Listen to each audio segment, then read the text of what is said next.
Bu dəfə sizə möhtəşəm bir plov resepti ilə gəlmişəm. Çox sevdiyim bir plovdur. Hər şey içərisindədir.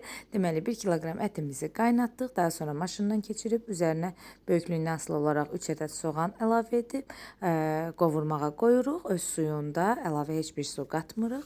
Daha sonra isə 2 ədəd 3 ədəd pomidor və 2 ədəd 3 ədəd biber böyüklüyündən asılı olaraq maşından keçirdib suyu çəkilmiş ətin üzərinə əlavə edib yaxşıca qarışdırırıq.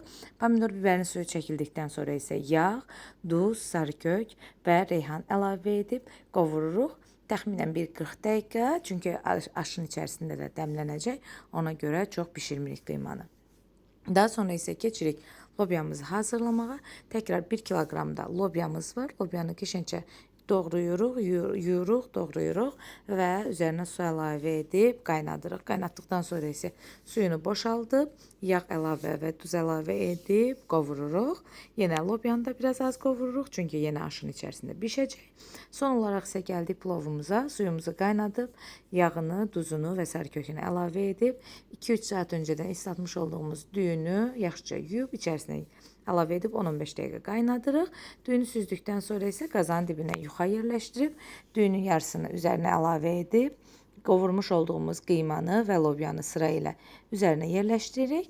Daha sonra isə təkrar düyü, təkrar lobya və qıyma əlavə edirik. Son partiyada istəsəniz üzərini lobya düyü ilə də bağlaya bilərsiniz. Mən lobya ilə və qıyma ilə bağlamağı tərcih etdim. Aşım düyüm biraz artıq qaldı. Onu bir başqa qazanda süzürəm. Təxminən 40 dəqiqədə dəmə qoyduqdan sonra və bol-bol üzərinə yağ veririk. Yağını verib 40 dəqiqədə dəmdə saxladıqdan sonra yeməyimiz artıq hazırdır. Nuş edə bilərik.